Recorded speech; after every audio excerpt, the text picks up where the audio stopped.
Welcome to the Medical Software Consulting channel. The explainer video will now begin. Welcome to this video.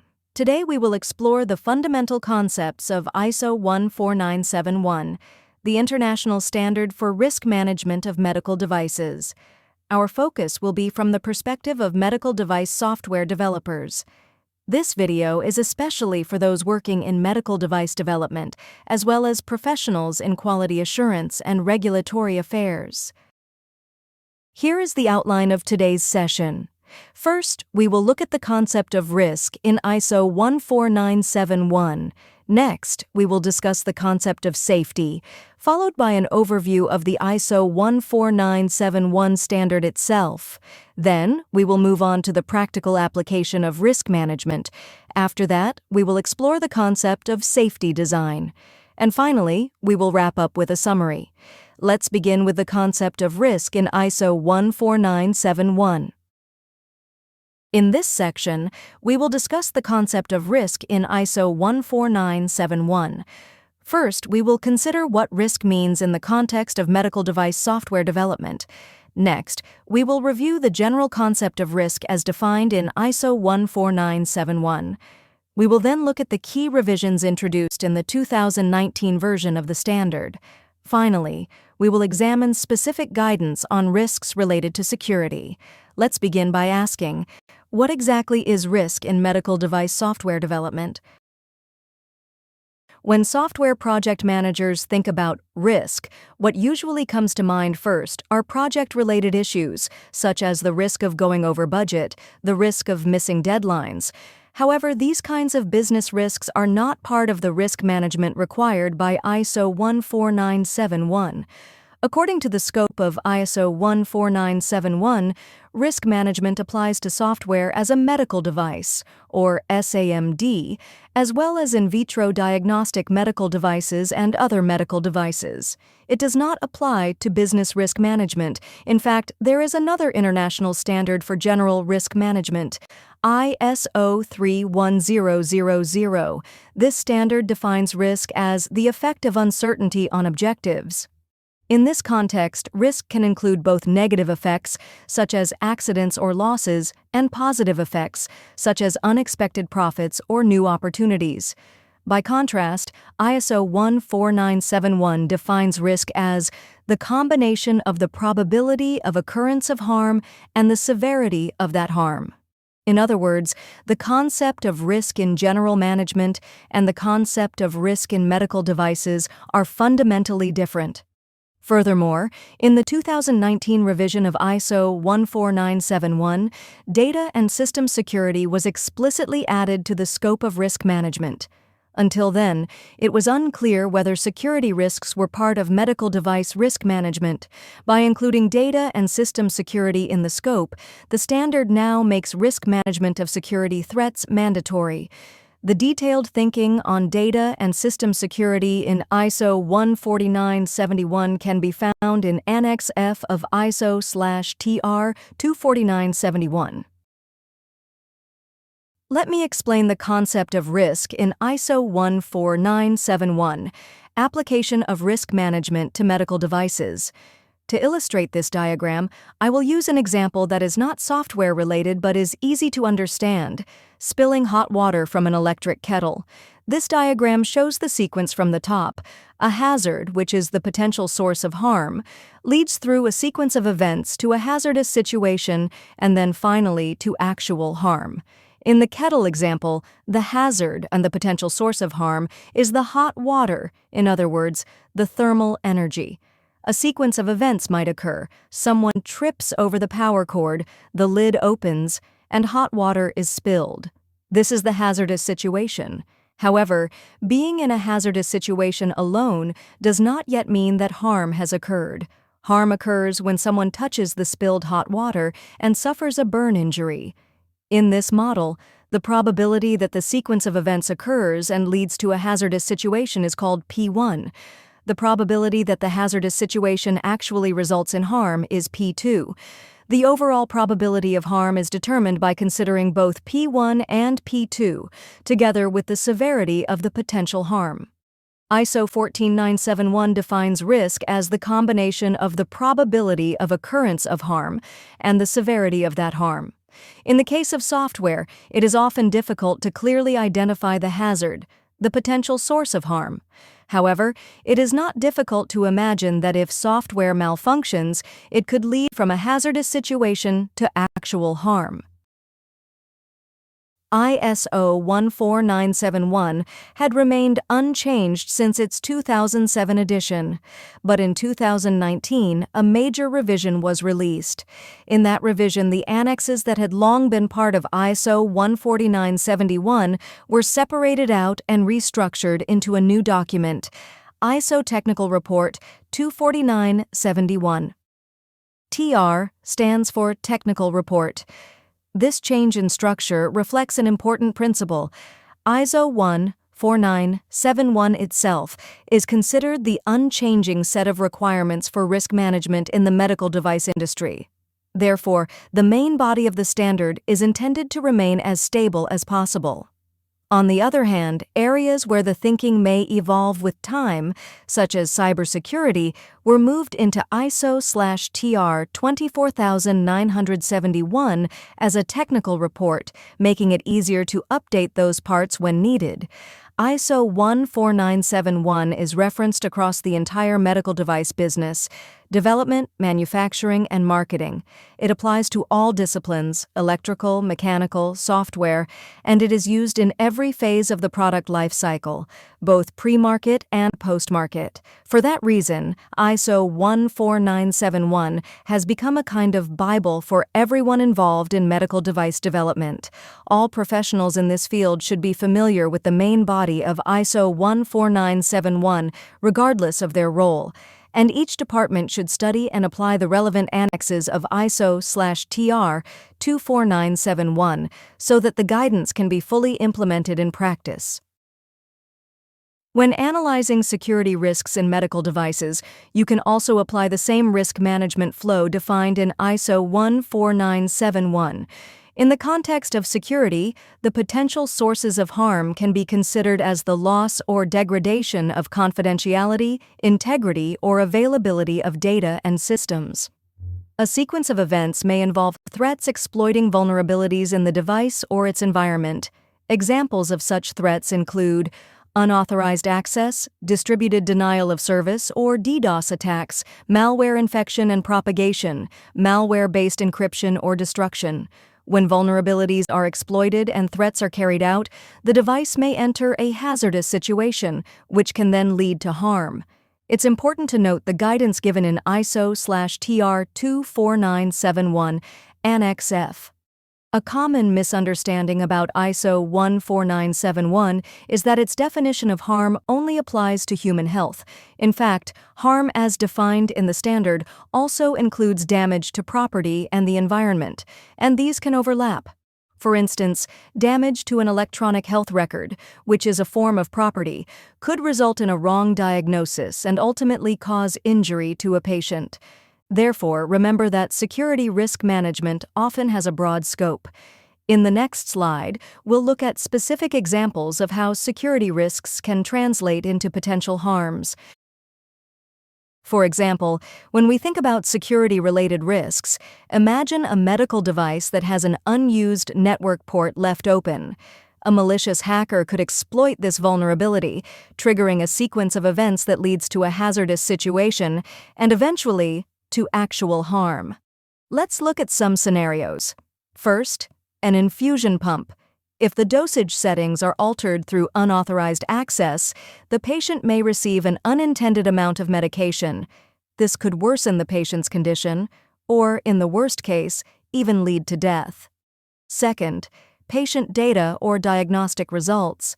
If they are tampered with by an attacker, the outcome may be an incorrect clinical diagnosis, an inappropriate treatment procedure, or in some cases, the treatment might not happen at all.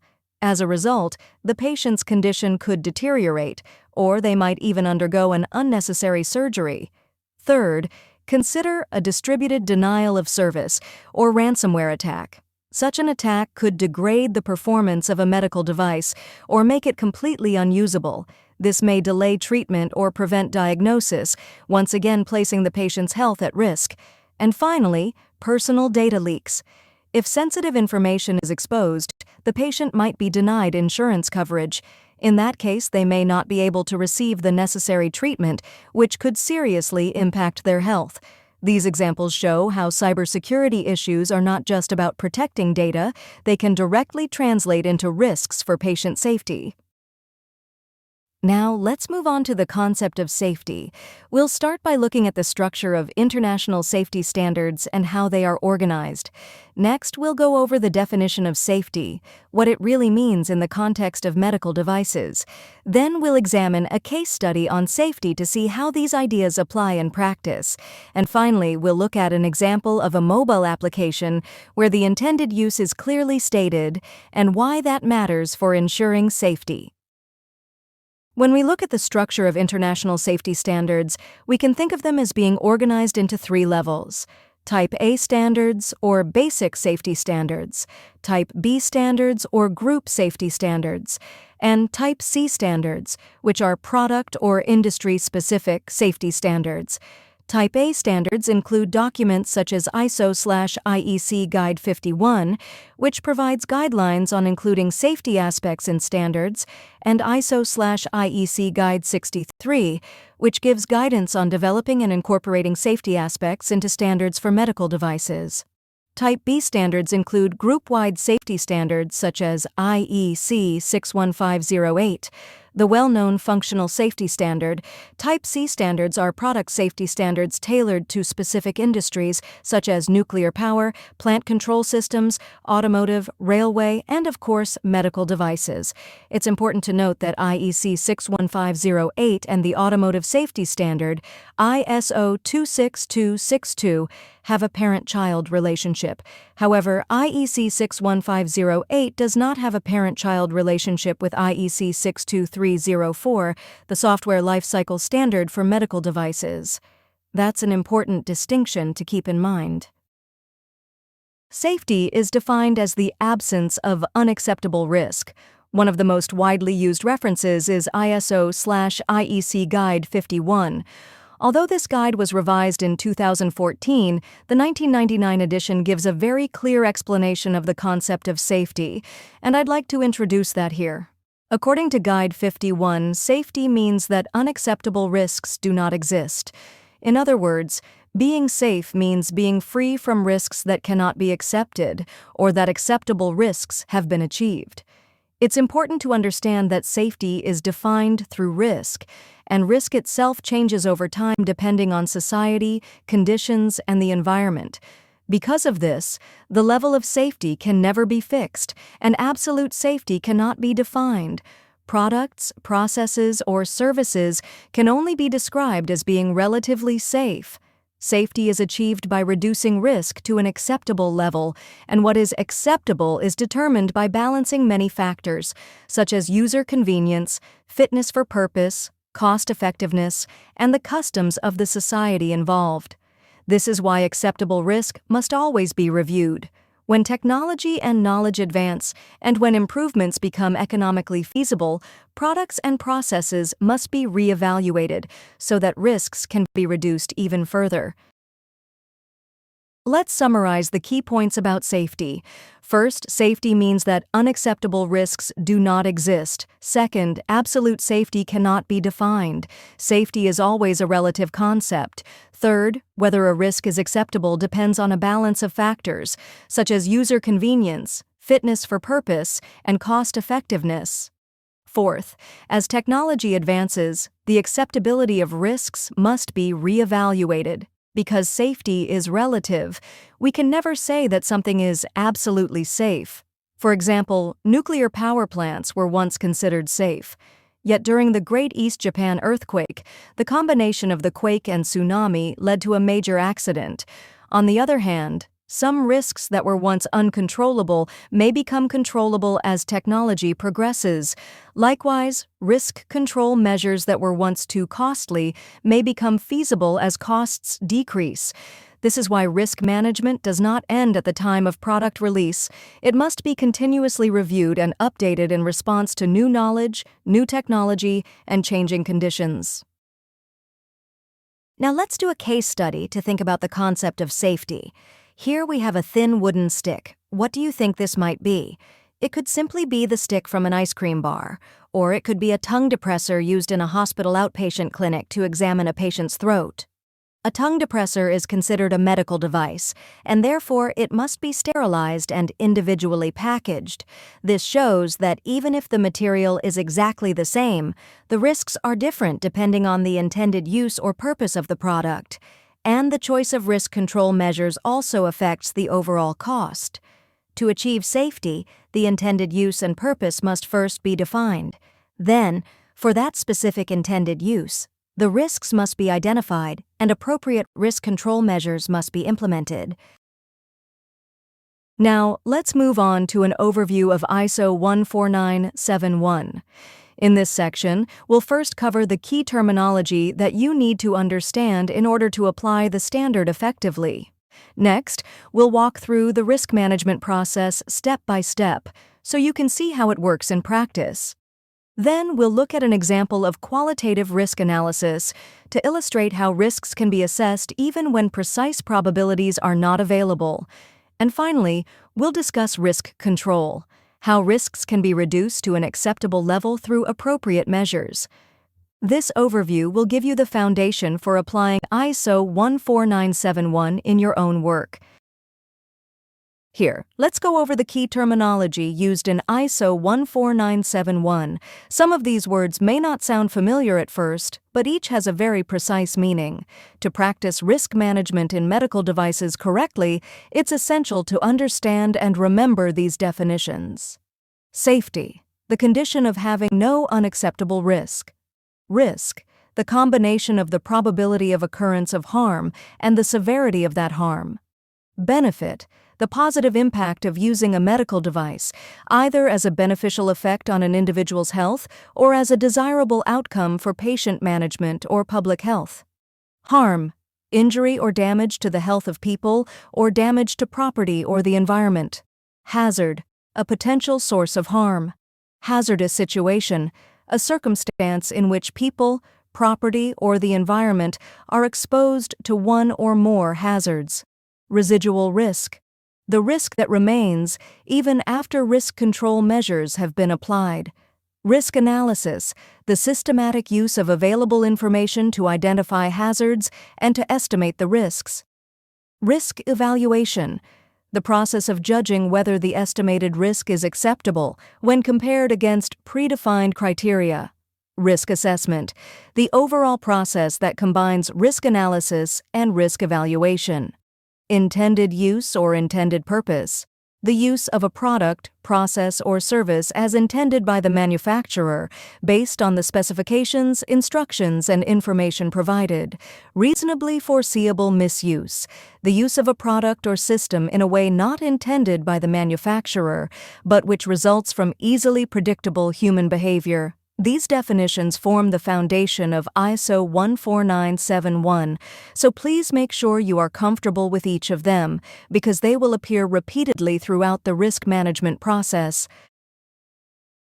Now let's look at the risk management process defined in ISO 14971. Medical device manufacturers are required to establish, implement, document, and maintain a series of processes to A. Identify hazards and hazardous situations related to the device. B. Estimate and evaluate the associated risks. C. Implement risk control. And D. Monitor the effectiveness of the risk control measures. This process must be applied throughout the entire life cycle of the medical device. In practice, as shown in the flow diagram, the process begins with risk analysis and risk evaluation, followed by risk control. Then, manufacturers must evaluate the overall residual risk, conduct a risk management review, and carry out production and post-production activities. Risk analysis and risk evaluation together are called risk assessment, and when combined with all other activities, they form the complete risk management process. It's also important to note that all of this must be carried out under a risk management plan.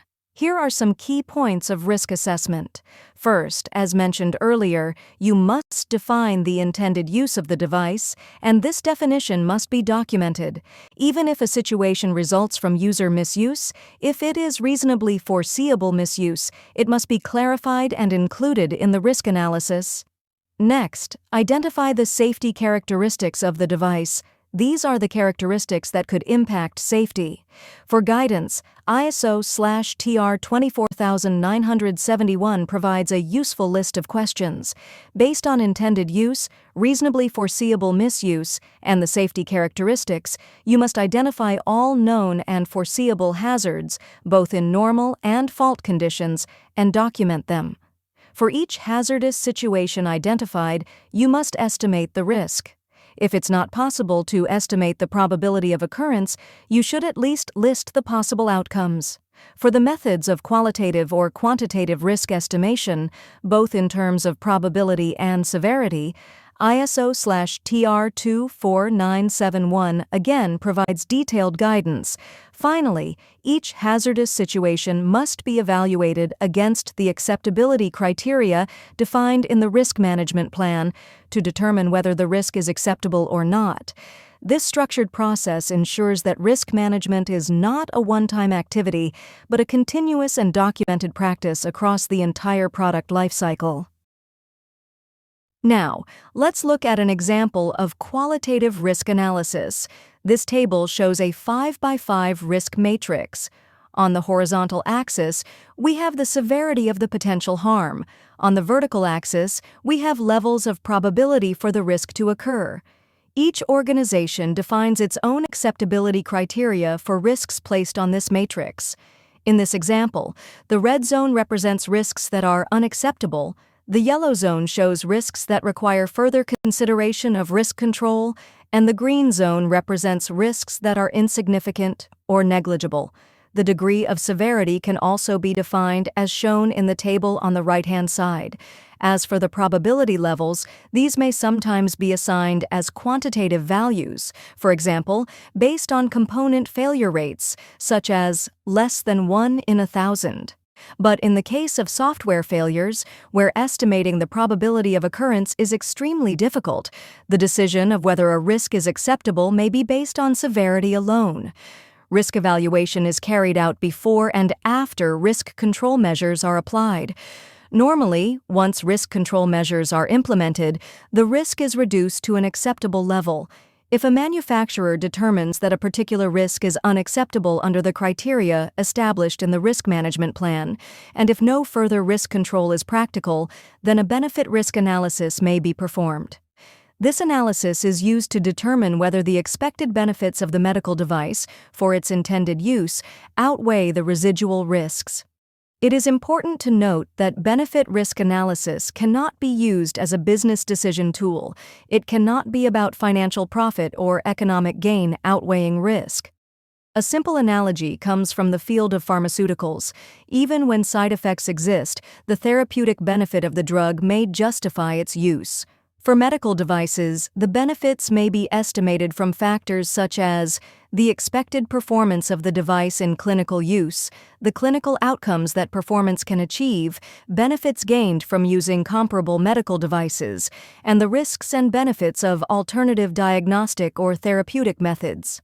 For more detailed guidance on benefit risk analysis, you can refer to ISO/TR 24971. Now, let's talk about the selection of risk control measures. Manufacturers must determine the appropriate risk control options in order to reduce risks to an acceptable level. These measures should be applied in the following order of priority. A. Inherently safe design and manufacture, designing the device so that hazards are eliminated or reduced as much as possible from the start. B.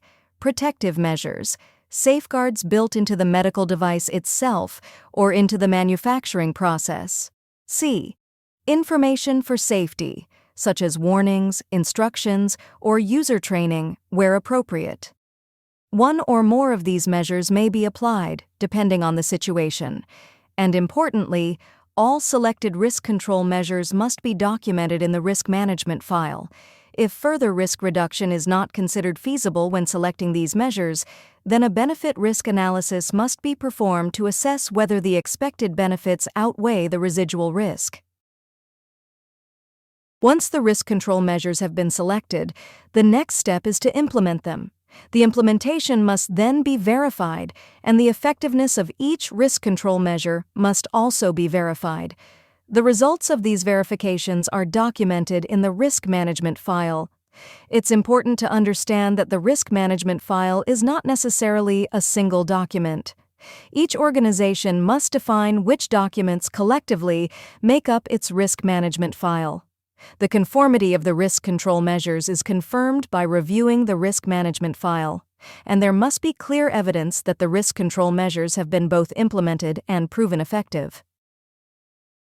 After the risk control measures have been implemented, the manufacturer must evaluate the residual risk. This evaluation is carried out using the criteria for risk acceptability defined in the risk management plan. The results of this evaluation must be documented in the risk management file. If the residual risk is judged to be not acceptable according to these criteria, then additional risk control measures must be considered. As with the earlier steps, the conformity of this process is confirmed by reviewing the risk management file, where the evidence of evaluation and decision-making is recorded. Manufacturers must also review the impact of their risk control measures. There are two important questions to ask.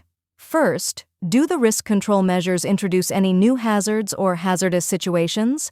Second, for hazards that were already identified, has the estimated risk changed as a result of implementing the risk control measures?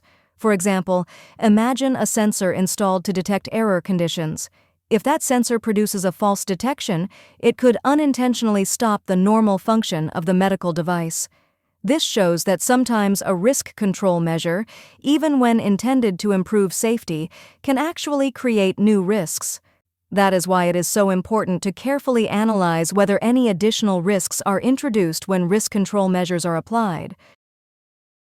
Manufacturers must establish, document, and maintain a system to actively collect and review information related to the medical device during both the production and post-production phases. When setting up this system, the manufacturer needs to consider appropriate methods for collecting and processing the information. Typical sources of such information include A. Data obtained from monitoring during manufacturing and production processes. B. Feedback from users. C. Information from those responsible for installation, operation, and maintenance of the device. D. Information from the supply chain. E. Publicly available information. F. Information related to the generally acknowledged state-of-the-art. This continuous collection and review of information ensures that manufacturers can identify new hazards, detect emerging risks, and keep their devices aligned with the latest safety and performance expectations. Now let's move on to the practical application of risk management. In this section, we'll start with the clarification of hazards and safety characteristics, which is the foundation for identifying potential risks in medical devices. Next, we'll look at the use of IMDRF terminology. The standardized terms published by the International Medical Device Regulators Forum can improve the consistency and credibility of risk analysis. And finally, we'll walk through a case study of risk analysis to see how these concepts are applied in a real-world example. ISO 14971 requires manufacturers to identify the characteristics of a medical device that could impact safety. Considering these characteristics is a critical step in identifying the hazards related to the device. One way to do this is to ask a series of questions about the design and manufacture of the device, the intended users, the intended use, reasonably foreseeable misuse, and even the final disposal. By asking these questions from the perspective of all stakeholders, such as users, maintenance staff, and patients, it becomes possible to clarify where hazards may exist. Annex A.2 of ISO/TR 24971:2020 provides a list of 36 such questions, designed to help clarify both hazards and safety-related characteristics of a medical device. For development teams, working together to go through these questions can be extremely helpful in identifying the relevant safety characteristics of the device under development. For example, Question A, Point 2.1 asks, what is the intended use and how is the medical device to be used? This includes questions such as, what role does the device play in diagnosis, prevention, monitoring, treatment, or alleviation of disease? In the diagnosis, monitoring, or treatment of an injury, or in compensation for an injury? In the investigation, replacement, modification, or support of anatomy or physiological processes? Or in the control of conception? Other questions include, what are the indications? For example, patient population, user profile, or environment of use. What are the contraindications?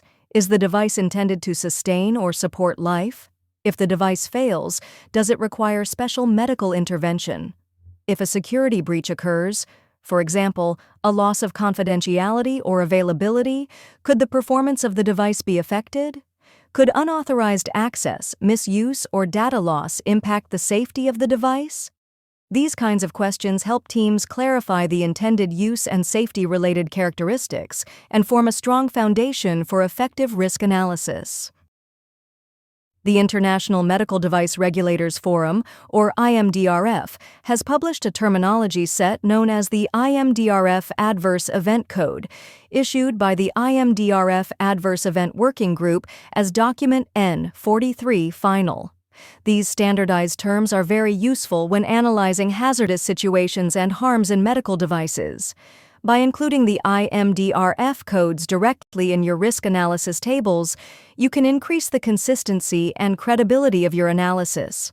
For example, the IMDRF code for unintended electrical shock is a 0714, defined as, the device delivers an electrical shock that was not intended.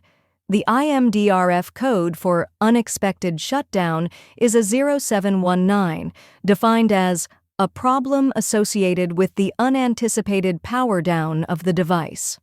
These terms can also be used when reporting incidents or accidents to regulatory authorities, which helps ensure a common understanding worldwide. Now, let's look at a case study of risk analysis, focusing on a recall incident involving the Care Innovations Health Harmony mobile telemedicine system. This system was designed so that patients could measure their vital signs, such as blood pressure, at home, and then send that data to their clinical team. The clinicians, in turn, could monitor the patient's health status and provide advice or instructions remotely. However, in certain situations, especially with special types of measurements, the patient data did not synchronize with the back-end database in a timely manner. As a result, the attending physician might not receive the latest patient data for 1 or even 2 days. The FDA classified this issue as a Class 2 recall. This means the problem could potentially cause adverse health consequences, but it was not considered a Class 1 event, which would involve a reasonable probability of serious injury or death. According to FDA documentation at the time, a design measure was under development to address the issue. Specifically, when the patient's tablet was synchronizing with the system, the application would prompt the patient to remain in the app until the upload was complete. This suggests that the problem likely occurred when patients closed the app too early, before the data transmission had fully completed. This case highlights how even small design details in telemedicine systems can have a direct impact on risk management and patient safety. Before we begin the risk analysis, let's first review the intended use of this product. The system is designed as a communication tool. It allows patients to view medical device data obtained from third-party devices and to complete assessments, such as questions and answers, from their home. Patients can also review previously stored vital sign measurements that were captured outside the system. In addition, they can receive educational content and motivational messages from caregivers through the application. Understanding this intended use is an essential foundation for conducting the risk analysis. Let's now perform a risk analysis of this telemedicine system.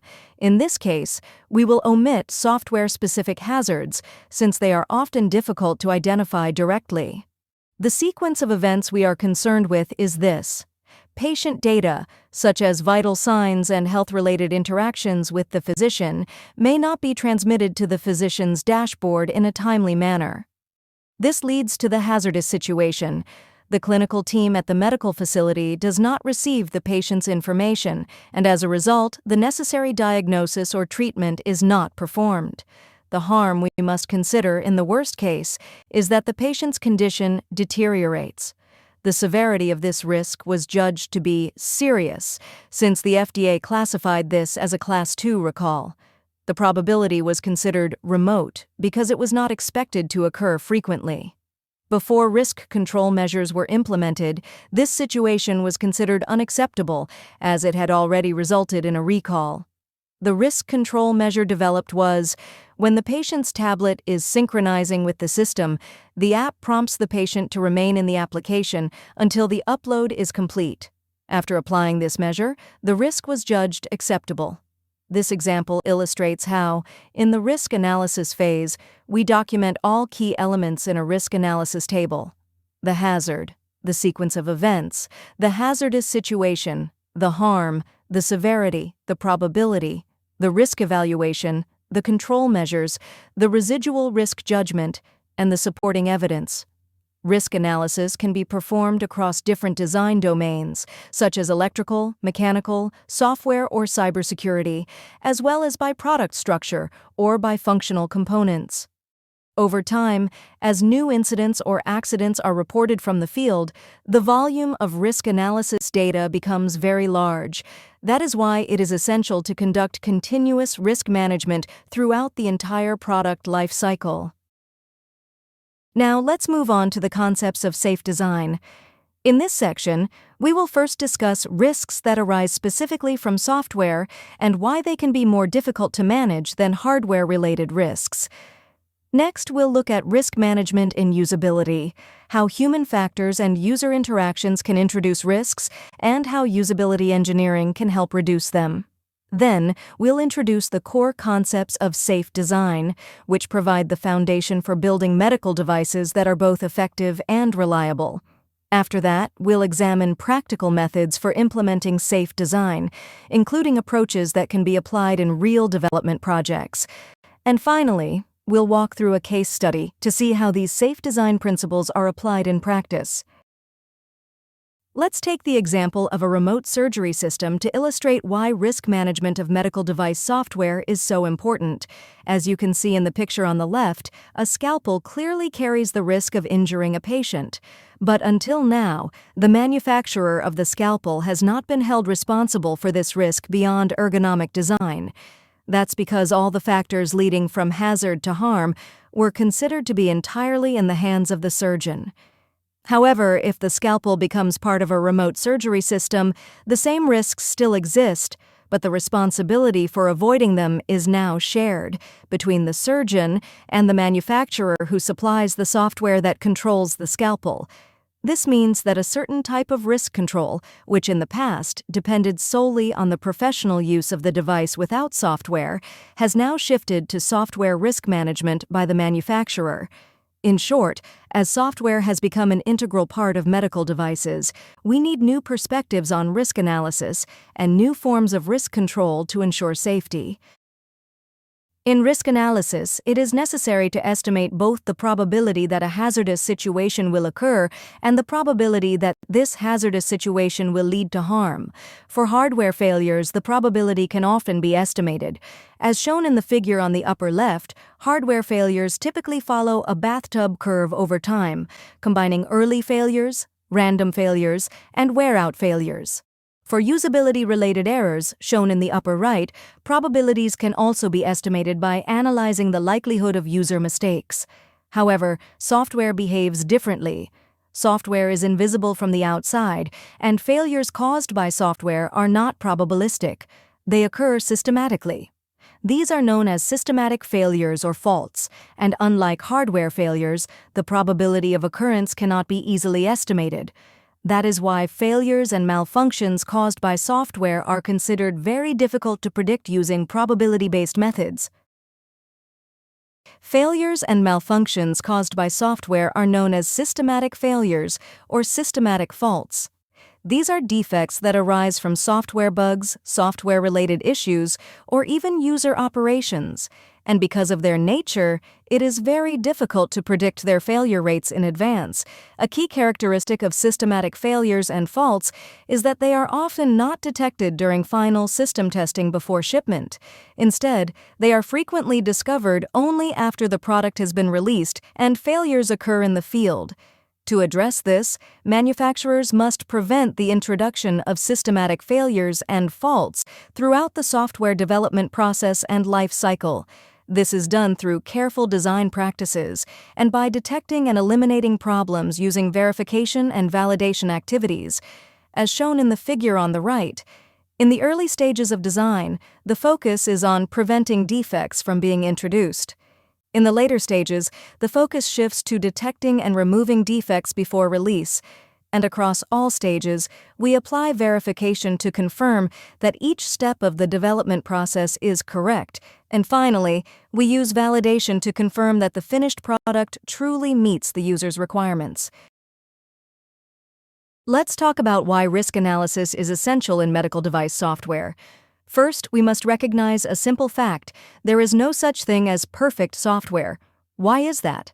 For one, in software systems with over 1 million lines of code, it is almost impossible to imagine there would be no bugs at all. Even if the design follows the specification itself may be wrong, or the operating environment may be misunderstood. Achieving 100% test coverage is extremely difficult in practice, and software is easy to modify, which means that even a one-line change can introduce regression errors.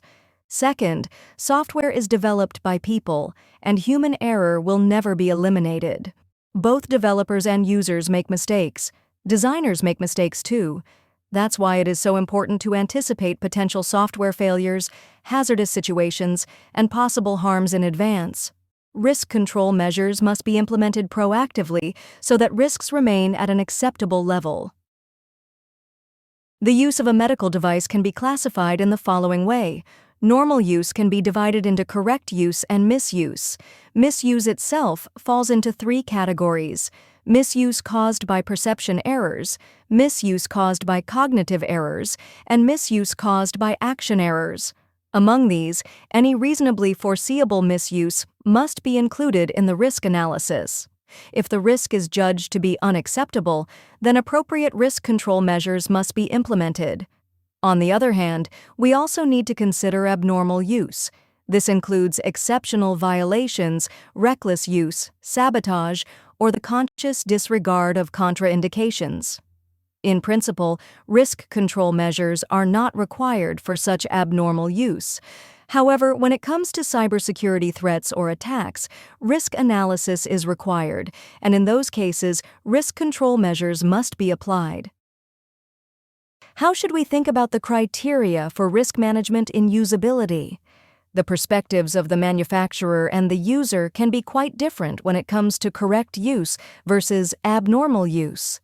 For example, if a user operates the device incorrectly and it breaks, the user may argue that their action was a reasonably foreseeable use, and therefore the manufacturer should take responsibility for the repair. On the other hand, the manufacturer may see the same action as abnormal use, and therefore consider it the user's responsibility. This illustrates the gap that often exists between manufacturers and users in usability, and within that gap, there is a gray zone. Among these gray zone cases, any reasonably foreseeable misuse must be included in the manufacturer's risk analysis, and the risk must be reduced to an acceptable level. Whether or not a misuse is considered reasonably foreseeable should be judged from the perspective of ergonomic design and human factors engineering. It's also important to remember that this gray zone changes over time as society and technology evolve. That's why risk analysis related to use must be continuously reviewed and updated. So, how far should we go with risk management and usability? Basically, it starts with the intended use of the device. From there, we look at common practices in society and also take into account the approaches of other companies in order to anticipate possible uses. Pursuing usability can also add extra value to the product and may even enhance its overall market value. However, improving usability often comes with additional costs. Therefore, each organization must carefully decide how far to go in usability-related risk management, balancing safety, usability, and cost-effectiveness. Next, let's look at risks that are unique to software. On the left, you can see a diagram showing the calling relationships among software modules. This is an example of a software system that is low in cohesion and highly coupled. In other words, the modules are not sufficiently separated. In such a system, if you modify one of the modules where many lines converge, the changes are likely to have wide-ranging impacts across multiple parts of the system. On the right, however, you see a software system where the modules are highly cohesive and loosely coupled. Here, each module is more independent, so modifying one of them has only a small impact on the others. The problem is that the internal structure of software systems is not visible from the outside, so even if a system appears to function, it may in fact be like the example on the left, a dangerous software architecture. This is why the architecture of the software is such a critical factor in software risk management. Simply increasing the reliability of individual components and connecting them together is not enough to guarantee the safety of the entire system. Now, let's talk about the concepts of safe design. On the left, we see the idea of individual optimization, which corresponds to fault avoidance. Fault avoidance is a design approach where safety is pursued by increasing the reliability of each individual component. In this mindset, failures or bugs in components are simply not allowed. On the right, we see the concept of overall optimization, which includes fail-safe, fault tolerance, and error-proofing, or foolproofing. Fail-safe means that even if individual components fail or contain bugs, the system will always settle into a safe state. In other words, safety is prioritized over reliability. Fault tolerance assumes that components may fail or contain bugs, but uses alternative means, such as redundancy or duplication, to maintain functionality. Error-proofing or foolproofing ensures that even if users attempt an incorrect operation, the system design prevents dangerous outcomes. This corresponds to risk management in usability. Simply stacking up improvements in the reliability of individual components, the individual optimization approach, cannot guarantee safety in large-scale, complex software systems. That is why an overall optimization approach is essential for safe system development, and it is especially well suited for the development of large and complex medical device software. Yes, it is important to continue efforts to increase the reliability of individual software modules, but at the same time, the system must be designed with fail-safe, fault tolerance, and error-proofing concepts. Only with this overall optimization approach can we truly ensure the safety of modern medical devices. Next, let's look at some examples of practical methods for implementing safe design. For fault avoidance, examples include comprehensive verification and highly thorough testing, as well as formal methods, structured software development techniques that mathematically prove correctness. For fail-safe design, examples include protective measures, backup mechanisms, and dedicated safety devices that ensure the system always returns to a safe state in the event of a failure. For fault tolerance, we have software designs that use redundancy, such as spatial redundancy, temporal redundancy, or informational redundancy, to maintain functionality even when failures occur. And finally, for error-proofing or foolproofing, examples include easy-to-understand user interfaces, or features such as a home button, which help prevent dangerous situations even when users make mistakes. These methods illustrate how safe design concepts can be applied in practice to reduce risk and enhance the safety of medical device software. Finally, let's look at an example of safe design using an electrosurgical unit. An electrosurgical unit, or electric scalpel, works by generating high-frequency energy, either continuously or in pulses, to perform cutting and coagulation. For cutting, continuous high-frequency energy heats the tissue to several hundred degrees. The water inside the tissue vaporizes instantly, and the resulting steam blasts the tissue apart, giving the appearance of a clean cut. There are two cutting modes: the pure mode, which produces more bleeding, and the blend mode, which delivers pulsed energy. The blend mode allows cutting while also coagulating tissue, thereby reducing bleeding. For coagulation, the device emits lower intensity, pulsed high-frequency energy. The temperature is kept around 100 degrees Celsius, which causes the tissue to coagulate and stop bleeding. This is the block diagram of an electrosurgical unit. The internal control circuitry shown here represents the software architecture. Now, for most energy-delivering medical devices, hardware limiters are used as safety mechanisms. But in the case of an electrosurgical unit, the switching between cutting and coagulation is managed entirely by software. Current or voltage limiters alone cannot distinguish between these two modes. Therefore, the output must be converted into digital data through an AD converter, and the software is responsible for verifying whether the waveform being delivered matches the intended pattern. The diagram on the right shows the results of a fault tree analysis, or FTA, conducted to identify the causes of unintended abnormal output in an electrosurgical knife. Such abnormal output can occur if either a hardware-related abnormal output or a software-related unintended cutting output takes place.